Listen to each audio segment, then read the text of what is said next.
নমস্কার। বসিরহাট পৌরসভা 17 নম্বর ওয়ার্ডের থেকে আমি শক্তি কেন্দ্রে প্রমুখ 17 নম্বর দেবকুমার ভট্টাচার্য। আমাদের ভোট প্রস্তুতি তুঙ্গে, আমাদের দেয়াল লোকন শুরু হয়ে গিয়েছে এবং এবার আবার আসছে মোদী সরকার। এবার আমরা 400 পার করব, এই চ্যালেঞ্জটা আমাদের কাছে।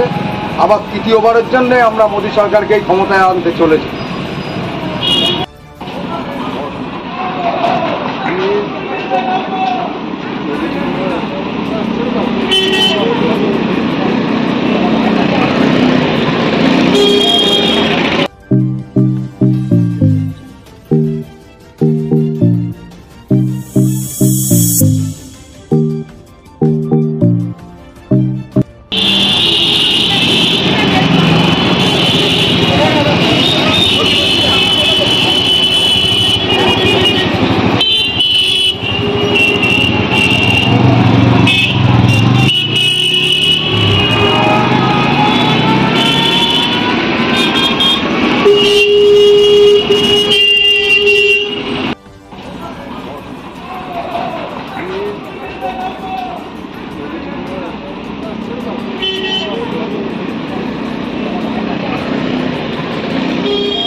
একাদশ, দ্বাদশ ও বিএ পাস কোর্সের আর্টস বিষয়ে নির্ভরযোগ্য প্রতিষ্ঠান।